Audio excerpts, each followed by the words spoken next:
Kamu kuat banget ya. Lama banget keluarnya. Awas, jangan telat nyebut ya. Sebelum lanjut ke dalam ceritanya, seperti biasa absen dulu ya di komentar. Dari daerah mana kamu berasal, dan jam berapa kamu nonton video ini. Ratna, 36 tahun, sudah lama menjalani hidup sebagai janda. Sejak bercerai 15 tahun lalu, hidupnya berubah drastis. Dengan wajah cantik dan penampilan yang selalu terawat, ia tidak pernah kekurangan perhatian. Namun, perhatian itu sebagian besar datang dari pria-pria berduit yang punya urusan sendiri. Dulu, Ratna dekat dengan seorang pejabat penting. Dari hubungan itulah ia mendapatkan rumah besar, mobil mewah, dan modal untuk membuka usaha di bidang fashion. Usaha itu berkembang pesat, cukup membuatnya bisa berdiri sendiri tanpa bergantung lagi. Namun, masa lalu Ratna tidak pernah hilang begitu saja. Sekarang, ia sudah tidak menjalin hubungan dengan siapapun. Pejabat yang dulu dekat dengannya terjerat kasus besar, sampai rumahnya diserbu massa. Beberapa pria lain yang pernah hadir juga mulai menjauh. Ratna sadar, semakin lama dirinya beresiko terbongkar jika terus berhubungan dengan pria beristri atau pejabat bermasalah. Maka, ia memilih berhenti. Malam-malamnya kini sering sepi. Meski rumahnya megah, hanya ada suara televisi yang menyala sendirian. Di ruang tamu, duduk seorang wanita berbalut gaun malam, memandangi layar tanpa sungguh-sungguh menonton.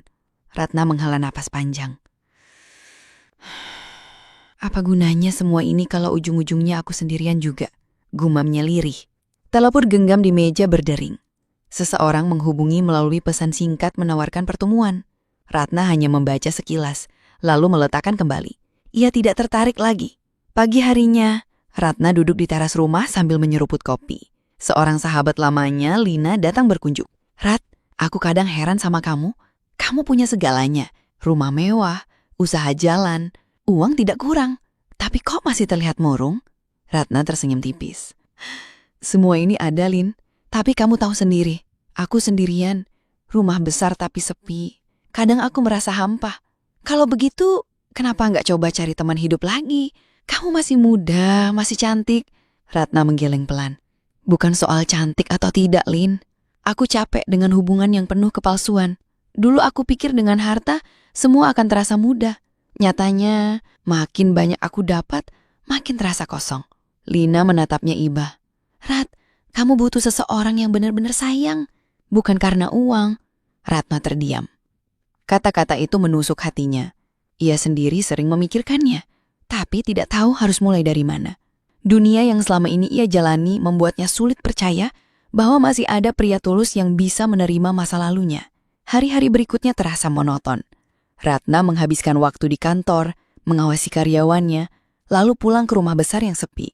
Suatu malam, ia kembali duduk sendirian di ruang tamu. Foto-foto lama tersimpan di album, memperlihatkan dirinya dulu saat masih bersama suami pertama. Ada senyum bahagia yang kini terasa asing. Ratna berbisik pelan. Aku rindu saat dulu punya rumah tangga yang sederhana. Tidak ada mobil mewah, tidak ada rumah besar. Tapi ada tawa setiap hari. Air matanya menetes tanpa ia sadari. Besoknya Ratna kembali bertemu Lina di sebuah kafe kecil. Mereka berbincang panjang dan Ratna akhirnya mengungkapkan keinginannya. Lin, aku ingin hidup normal lagi. Aku ingin seseorang yang sederhana, yang bisa bikin aku merasa berarti. Bukan karena harta, bukan karena penampilan. Lina mengangguk. Kalau itu keinginanmu, Rat, berarti kamu memang sudah lelah dengan masa lalu. Tapi kamu harus hati-hati. Tidak semua pria bisa mengerti. Kamu harus pelan-pelan. Ratna menghela napas. Aku tahu. Aku takut kalau masa laluku jadi penghalang. Tapi aku tidak bisa terus seperti ini. Pembicaraan itu menjadi titik awal Ratna mulai berpikir mencari orang baru dalam hidupnya.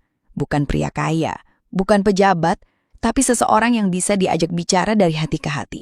Malam itu, di kamarnya yang luas, Ratna menatap langit-langit sambil berbaring.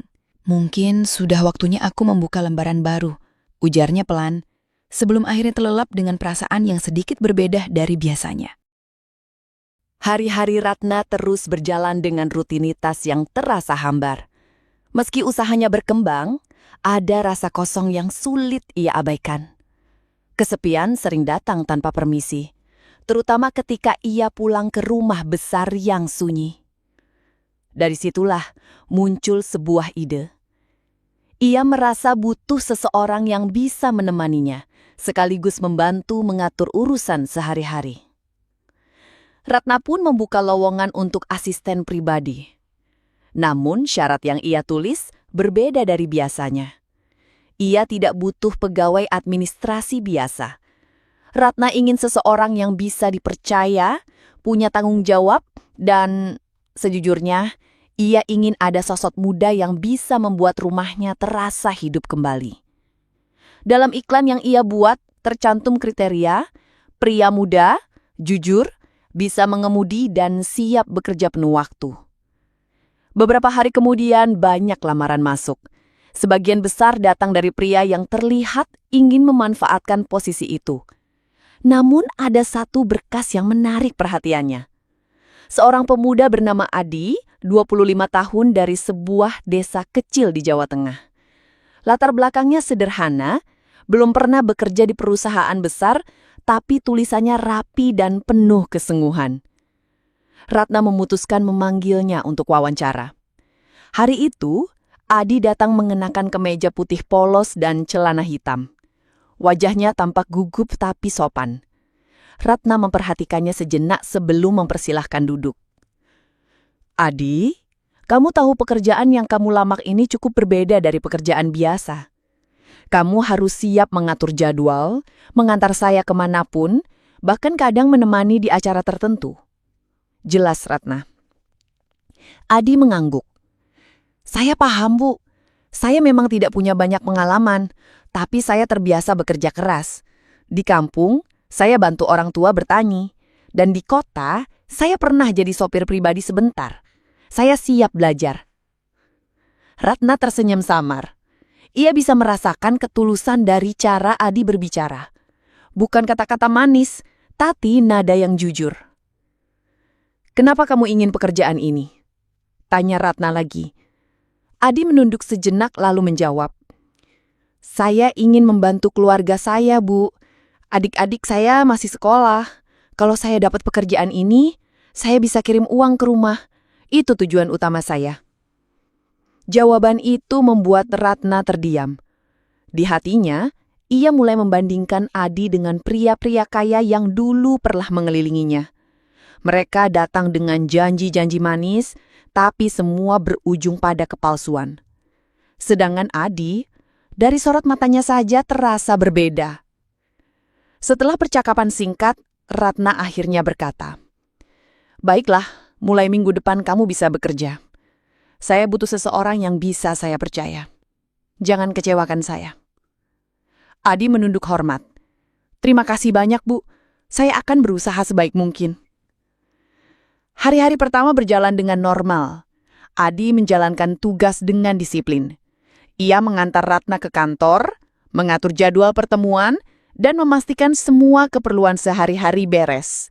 Ia tidak banyak bicara, hanya menjawab seperlunya ketika ditanya. Suatu sore, setelah pulang dari kantor, Ratna duduk di teras rumah sambil meneguk teh hangat. Adi berdiri di samping, menunggu arahan. "Kamu sudah terbiasa dengan pekerjaanmu?" Tanya Ratna. "Sudah lumayan, Bu." Jawab Adi singkat. "Kamu ini orangnya pendiam sekali ya." Ratna tersenyum kecil. Adi menggaruk kepala. "Saya memang begitu, Bu. Saya lebih suka kerja daripada banyak bicara." Ratna tertawa pelan. "Ya sudah, yang penting pekerjaanmu rapi." Malamnya, Ratna merenung. Ia mulai memperhatikan sikap Adi yang berbeda dari laki-laki lain. Tidak ada basa-basi berlebihan, tidak ada tatapan penuh maksud. Semua yang dilakukan Adi terasa tulus. Hal itu menimbulkan perasaan asing di hati Ratna. Ada ketertarikan kecil yang muncul, meski ia berusaha menepisnya. Beberapa minggu kemudian, perasaan itu makin jelas. Ratna mulai menunggu momen-momen singkat ketika bisa berbicara dengan Adi, meski hanya menanyakan hal sederhana. Suatu kali ketika mereka sedang menunggu di parkiran setelah menghadiri sebuah acara, Ratna membuka percakapan. "Adi, kamu betah kerja sama saya?" Adi menoleh singkat, lalu menjawab, Betah, Bu. Selama ini Ibu baik sama saya. Saya tidak punya alasan untuk tidak betah. Ratna tersenyum kecil, menatap ke depan. Kadang saya heran, kok bisa ya ada orang sejujur kamu di kota ini? Adi hanya menunduk, tidak menanggapi lebih jauh. Namun sikap polosnya itu justru membuat Ratna semakin penasaran.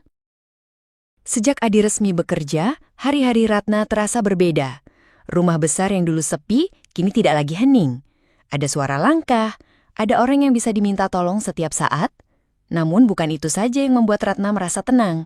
Kehadiran Adi menghadirkan suasana baru, sesuatu yang sulit dijelaskan.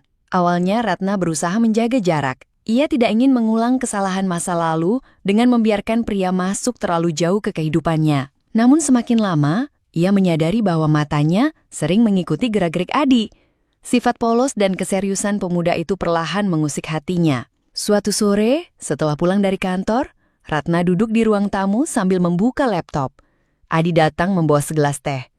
"Bu, ini tehnya," katanya pelan. Ratna menerima, lalu menatap Adi agak lama. "Adi, kamu capek nggak kerja sama saya?" Adi menggeleng. "Tidak, Bu, saya sudah terbiasa kerja keras." Ratna tersenyum. Tatapannya tidak lepas dari wajah Adi. "Kamu tahu, jarang sekali saya ketemu orang yang tidak banyak menuntut. Banyakan orang hanya cari keuntungan dari saya." Adi hanya diam, bingung harus merespons apa. Ratna menyadarinya, lalu tertawa kecil. "Sudahlah, kamu jangan terlalu serius." Sejak hari itu, Ratna mulai mencoba hal-hal kecil untuk mendekatkan diri. Saat memberikan instruksi, ia menatap lebih lama. Kadang tangannya sengaja menyentuh lengan Adi ketika memberikan sesuatu. Tidak pernah berlebihan, tapi cukup untuk membuat suasana berbeda. Adi menanggapi dengan kaku. Ia sering terlihat salah tingkah, buru-buru mengalihkan pandangan atau pura-pura sibuk. Namun justru sikap itulah yang membuat Ratna semakin tertarik. Ada rasa penasaran sampai sejauh mana Adi bisa bertahan dengan sikap polosnya. Suatu malam, Ratna baru pulang dari acara pertemuan bisnis. Ia meminta Adi menemaninya duduk sebentar di ruang makan. "Adi, kamu belum makan malam kan?" tanya Ratna sambil membuka bungkus makanan. "Belum, Bu. Biasanya saya makan setelah semua pekerjaan selesai." "Kalau begitu, makan bareng saya saja." Ratna mendorong piring ke arah Adi. Adi terlihat ragu. "Tidak enak, Bu. Saya biasanya makan di dapur." Ratna menatapnya dengan senyum lembut. "Tidak apa-apa, saya bosan makan sendirian." Akhirnya Adi duduk dan mereka makan bersama. Suasananya sederhana, tidak ada pembicaraan panjang. Tapi bagi Ratna, momen itu terasa hangat. Ia menatap Adi diam-diam, memperhatikan caranya makan dengan sopan dan sederhana. "Adi," ucap Ratna tiba-tiba, "kamu pernah pacaran?" Adi tersedak sedikit, lalu buru-buru minum air. "Pernah, Bu, tapi sudah lama putus. Saya lebih fokus kerja sekarang." "Bagus. Berarti kamu orang yang serius." Hari-hari berikutnya, godaan kecil Ratna semakin terlihat. Saat mereka bepergian, ia sengaja memilih kursi depan mobil agar bisa bercakap lebih dekat. Kadang ia membuka topik pribadi. "Adi, kamu gak pernah merasa kesepian, jauh dari keluarga?" tanyanya suatu malam ketika mereka baru pulang dari perjalanan. "Tentu saja kangen, Bu, tapi saya harus kuat. Saya kerja untuk mereka." Ratna menatapnya sambil tersenyum. "Kamu anak baik, Adi. Kalau saya punya anak laki-laki, saya ingin dia seperti kamu." Adi hanya terdiam, menahan kakuan. Perlahan-lahan, Ratna merasa permainan kecil ini membuat hidupnya lebih berwarna. Ada kebahagiaan tersendiri melihat Adi salah tingkah setiap kali ia mencoba mendekat. Dalam hati, Ratna tahu dirinya sedang jatuh hati. Namun ia juga sadar, garis antara atasan dan bawahan bisa menjadi rumit. Malam itu, ketika duduk sendirian di kamarnya, Ratna berbicara pada dirinya sendiri. "Kenapa aku begini? Dia jauh lebih muda, tapi dia berbeda dari siapapun yang pernah ada di hidupku." Ratna tahu, ini baru awal. Ia sudah tidak lagi sekedar melihat Adi sebagai asisten pribadi. Ada rasa penasaran yang tumbuh dan ia tidak bisa lagi menutupinya. Hari-hari berjalan dan Ratna semakin sulit menutupi perasaan yang mulai tumbuh pada Adi. Dari awalnya hanya sekadar kagum, kini ia merasa nyaman setiap kali berada di dekatnya. Ia tahu Sebagai atasan, sikap itu bisa dianggap berlebihan, tapi Ratna tidak bisa membohongi dirinya sendiri. Awalnya, Ratna mencari alasan sederhana untuk berbincang lebih lama dengan Adi. Jika dulu pembicaraan hanya sebatas pekerjaan, kini ia mulai bertanya tentang hal-hal pribadi. Suatu sore, Ratna duduk di teras rumah dengan secangkir teh. Adi baru selesai membersihkan mobil, lalu menghampiri. "Adi, duduklah sebentar. Temani saya minum teh," ucap Ratna. Adi tampak ragu, tapi akhirnya menuruti.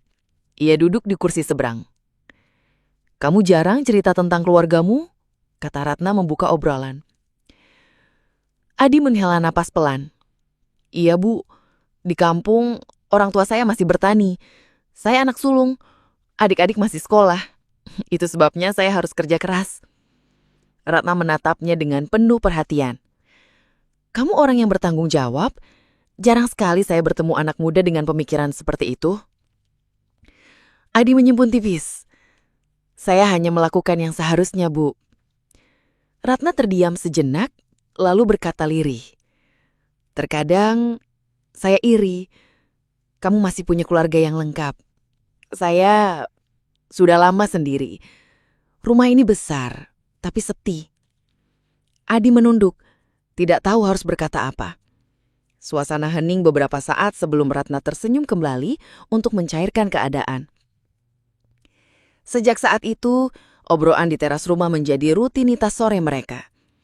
Ratna merasa senang bisa mendengar cerita sederhana tentang kehidupan Adi di kampung, tentang sawah, tetangga, dan masa kecilnya. Di sisi lain, Ratna juga mulai membuka sedikit kisah pribadinya. Ia bercerita tentang rasa sepi setelah bercerai, tentang usaha yang ia bangun, dan bagaimana ia sering merasa kehilangan arah. Namun ia tidak pernah menceritakan masa lalunya bersama pria-pria kaya. Itu rahasia yang masih ia simpan rapat karena takut Adi akan menjauh. "Adi," kata Ratna suatu sore, "kadang saya rindu hidup sederhana. Dulu, sebelum semua ini, saya pernah merasa lebih bahagia. Sekarang, entah kenapa semua terasa kosong." Adi menatapnya lalu berkata pelan, "Mungkin karena ibu terlalu sering sendirian." Ratna terdiam, hatinya bergetar. Kata-kata sederhana itu seakan menyingkap isi hatinya yang terdalam. Selain obrolan sore, muncul kebiasaan baru. Malam hari, Ratna sering mengajak Adi menonton film di ruang keluarga. Awalnya Adi kanggung, duduk berdua dengan majikannya membuatnya kikuk. "Tenang saja, Adi. Anggap saja kamu sedang menemani seorang teman," kata Ratna mencoba meyakinkan. Akhirnya, Adi duduk di sampingnya. Meski tetap menjaga jarak, mereka menonton film Jepang, pilihan Ratna, yang kadang membuat Adi bingung tapi berusaha mengikuti. Malam demi malam, kebiasaan itu berlanjut. Ratna merasa ada kedekatan yang berbeda. Ia tidak lagi merasa sendirian di rumah besar itu. Suara tawa kecil, komentar singkat Adi tentang film, atau sekedar kehadirannya membuat suasana berubah hangat. Suatu malam, Ratna menoleh ke arah Adi yang sedang fokus pada layar. "Adi, kamu betah kerja di sini?" Adi jawab singkat, "Betah, Bu. Ibu orangnya baik." "Terima kasih. Saya senang dengarnya." Hari-hari berikutnya, hubungan mereka semakin intim, meski belum melewati batas. Ratna tahu dirinya mulai jatuh hati. Namun ia masih menahan diri, menunggu waktu yang tepat. Sementara Adi, meski sering tampak canggung, perlahan mulai terbiasa dengan kebersamaan itu. Dalam hati, Ratna merasa menemukan sesuatu yang telah lama ia cari. Perhatian yang sederhana, tapi tulus. Setelah berminggu-minggu menjalani rutinitas yang sama, Ratna merasa butuh suasana baru. Ia ingin keluar dari lingkaran pekerjaan, rumah, dan kesepian yang selalu menghantuinya. Kehadiran Adi membuatnya berani mengambil keputusan berbeda. Suatu sore, Ratna mengutarakan niatnya. "Adi, kamu pernah ke Bali?" tanyanya sambil menutup laptop. Adi yang sedang merapikan dokumen menoleh singkat. "Belum pernah, Bu. Saya malah belum pernah naik pesawat." Ratna tersenyum kecil. Kalau begitu, ikut saya ke Bali minggu depan. Anggap saja liburan, sekaligus pengalaman baru untukmu. Adi terkejut. Apa tidak aneh, Bu? Kita pergi berdua. Ratna menatapnya serius. Tidak perlu khawatir. Saya butuh ditemani, dan saya percaya sama kamu. Akhirnya Adi mengangguk, meski wajahnya masih terlihat canggung. Perjalanan ke Bali menjadi pengalaman pertama yang tak terlupakan bagi Adi. Dari sejak naik pesawat, ia terlihat gugup tapi berusaha tenang. Ratna memperhatikan tingkahnya dengan senyum tipis. Tenang saja, Adi. Pesawat ini aman. Nikmati saja pemandangannya. Ujar Ratna ketika melihat Adi berpegangan erat pada sandaran kursi. Sesampainya di Bali, mereka menuju villa mewah dengan pemandangan laut. Ratna sudah memesan jauh-jauh hari. Suasana tenang, jauh dari hiruk-pikuk kota, membuat hati Ratna terasa ringan. Hari pertama, mereka berjalan di tepi pantai menjelang senja. Ratna melepas aras kakinya, membiarkan pasir halus menyentuh telapak kaki. Adi berjalan di sampingnya, masih canggung, tapi perlahan mulai rileks. Bagus sekali ya, Bu, kata Adi sambil menatap laut. Ratna menoleh. Iya, indah sekali. Kadang saya lupa kalau dunia bisa sesederhana ini. Adi tersenyum. Kalau di kampung, saya sering lihat sawah luas. Rasanya tenang juga, meski beda dengan laut. Ratna menatap Adi lebih lama. Ada rasa nyaman yang tumbuh setiap kali mendengar cerita sederhana darinya. Malamnya, mereka makan malam di restoran tepi pantai. Lilin menyala di meja, diiringi suara ombak. Ratna sengaja memilih tempat yang romantis. Adi, ucap Ratna pelan. Saya senang kamu bisa menemani saya di sini. Rasanya berbeda kalau sendirian. Adi menunduk, terlihat salah tingkah. Saya juga berterima kasih, Bu. Kalau bukan karena Ibu, saya tidak mungkin sampai sini. Ratna tersenyum. Kamu membuat saya merasa hidup lagi. Adi menoleh sekilas, bingung harus merespons. Namun sorot matanya tidak bisa menutupi bahwa ia pun merasa hangat dengan kata-kata itu. Hari-hari berikutnya diisi dengan momen kebersamaan. Mereka berenang di kolam villa, berjalan-jalan di pasar seni, bahkan sekedar duduk di balkon sambil menikmati angin laut. Ratna merasa lebih bebas tertawa. Sesuatu yang sudah lama ia tidak lakukan. Suatu malam, seperti kebiasaan mereka di rumah, Ratna mengajak Adi menonton film Jepang di ruang villa. Kali ini suasananya lebih santai. Adi sudah tidak sekaku dulu, ia bahkan beberapa kali tertawa lepas saat ada adegan lucu. Kamu sekarang lebih santai ya, Adi, kata Ratna sambil tersenyum. Adi mengangguk. Mungkin karena sudah terbiasa. Lagi pula, ibu tidak seperti atasan lain. Ibu sering bikin saya merasa nyaman. Ratna menatapnya dalam-dalam. Itu karena kamu berbeda, Adi. Kamu tulus. Sejenak suasana hening. Adi terdiam, lalu kembali menatap layar. Namun dalam hati Ratna, kata-kata itu bukan sekedar ucapan. Ia sungguh merasakan ketulusan yang tidak pernah ia temui sebelumnya. Liburan ke Bali menjadi titik balik hubungan mereka. Ratna merasakan kebahagiaan yang tidak ia dapatkan dari harta atau pria-pria kaya di masa lalu. Ia menemukan rasa damai hanya dengan kebersamaan sederhana bersama Adi. Adi pun tanpa disadari mulai membuka dirinya. Dari yang awalnya canggung, kini ia bisa tertawa lepas, berbicara lebih banyak, bahkan menunjukkan perhatian kecil kepada Ratna. Bagi Ratna, itu lebih dari cukup. Untuk pertama kalinya setelah sekian lama, ia merasakan cinta yang benar-benar tulus dan sederhana. Sepulang dari Bali, suasana antara Ratna dan Adi terasa semakin akrab. Ratna lebih sering tersenyum, dan Adi sudah tidak lagi canggung ketika berada di dekatnya. Kebiasaan ngobrol sore, makan malam bersama, bahkan menonton film di malam hari tetap mereka lanjutkan. Bagi Ratna, ini adalah masa yang membahagiakan. Ia merasa menemukan seseorang yang benar-benar tulus. Namun, kebahagiaan itu ternyata tidak berlangsung lama. Suatu malam ketika Ratna sudah tidur, Adi iseng membuka media sosial di ponselnya. Ia mengetik nama Ratna di kolom pencarian. Ia hanya ingin tahu lebih banyak tentang wanita yang selama ini menjadi majikannya, sekaligus orang yang perlahan masuk ke dalam hatinya. Namun, yang muncul membuat Adi terdiam. Beberapa artikel lama masih tersimpan di sana. Judulnya menyinggung kasus besar seorang anggota DPR yang beberapa tahun lalu sempat heboh. Di dalam berita itu, nama Ratna disebut sebagai wanita simpanan. Ada foto lama Ratna menghadiri pesta mewah bersama politikus tersebut. Adi membaca pelan. Dadanya terasa sesak. Ia tidak percaya. Jadi, ini masa lalu Bu Ratna. Gumamnya pelan. Keesokan harinya, sikap Adi berubah. Ia tidak lagi banyak bicara. Ia hanya menjalankan tugas seperlunya. Ratna yang peka mulai merasa ada yang aneh. "Adi, kenapa? Dari tadi diam saja?" tanya Ratna ketika mereka sarapan. Adi menggeleng cepat. "Tidak apa-apa, Bu. Mungkin hanya kurang tidur." Ratna menatapnya lama, tapi tidak mendesak. Ia yakin ada sesuatu tapi belum tahu apa. Hari-hari berikutnya, jarak itu semakin terasa. Adi yang biasanya bersedia diajak ngobrol, kini sering menghindar. Ketika Ratna mencoba mendekat, Adi malah sibuk mencari alasan. Hingga suatu malam, Adi memberanikan diri bicara.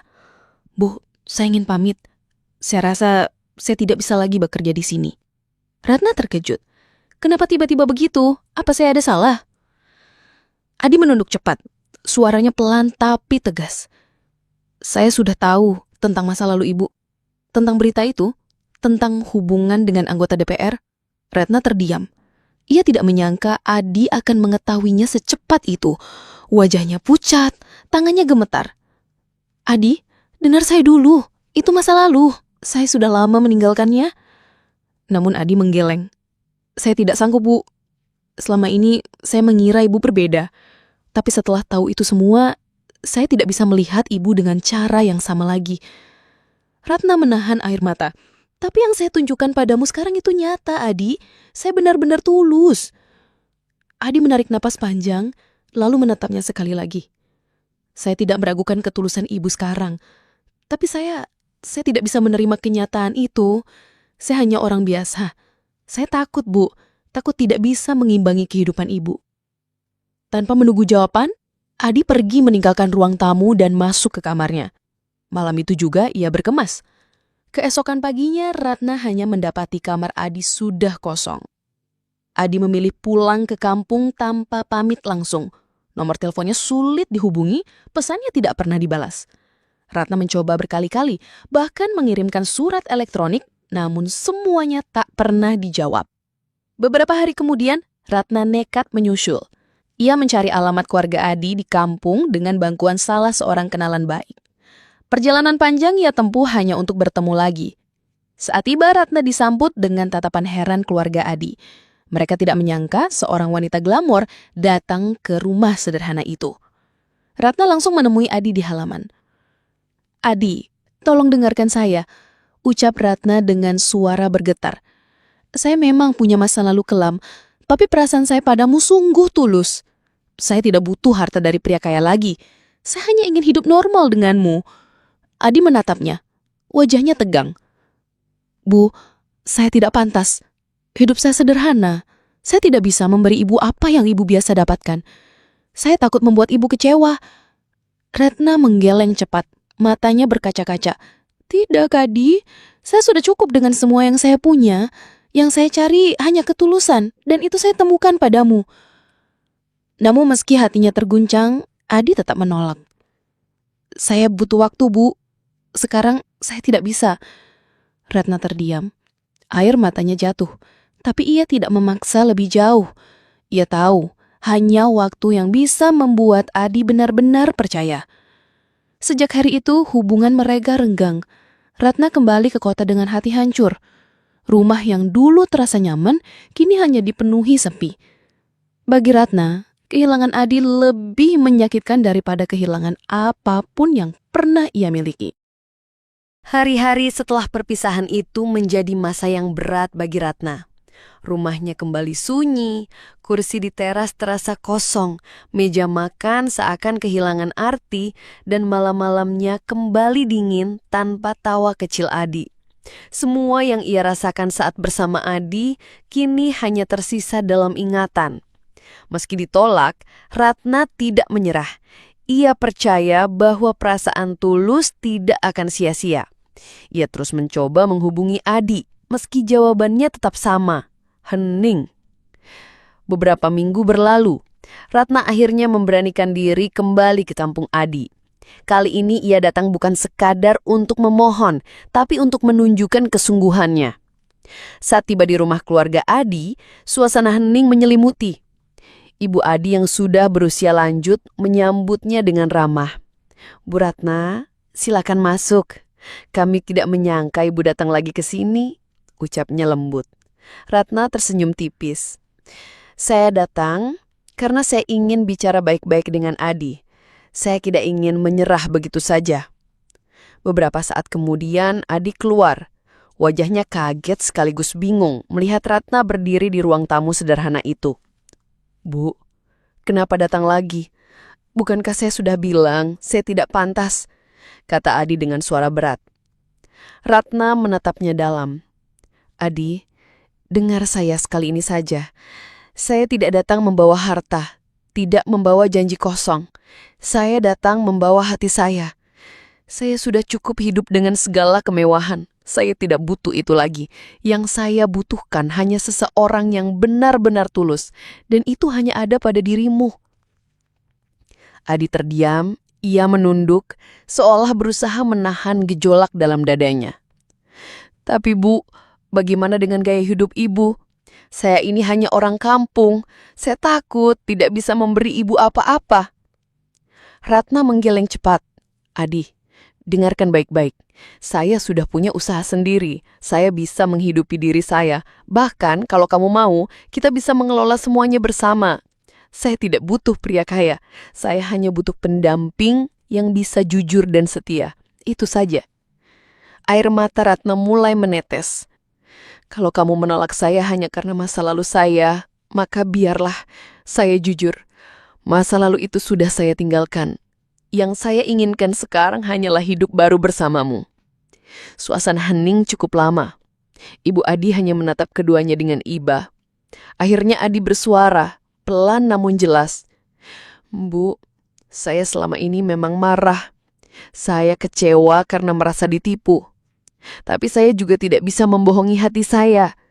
Saya juga menyayangi Ibu." Ratna menutup mulutnya menahan tangis. "Tapi saya butuh kepastian, Bu. Kalau Ibu benar-benar mau hidup sederhana bersama saya, kalau Ibu bisa menerima saya apa adanya, maka saya akan percaya." Ratna melangkah maju, menggenggam tangan Adi erat-erat. "Adi, saya berjanji, saya tidak akan kembali ke masa lalu saya. Mulai sekarang, kita jalani hidup bersama, apa adanya." Beberapa bulan kemudian, Ratna dan Adi resmi menikah dalam acara sederhana di kampung. Tidak ada pesta mewah, hanya doa keluarga dan tetangga dekat. Ratna tampak bahagia mengenakan kebaya sederhana, sementara Adi tersenyum malu di sampingnya. Setelah menikah, mereka pindah ke kota. Adi mulai belajar membantu mengelola perusahaan Ratna. Meski awalnya kaku, dengan ketekunan dan kejujurannya, usaha itu justru berkembang lebih pesat. Ratna kini merasa benar-benar lengkap. Hidup glamornya tidak lagi bergantung pada pria-pria kaya, melainkan berdiri di atas keringat dan kebersamaan dengan suaminya.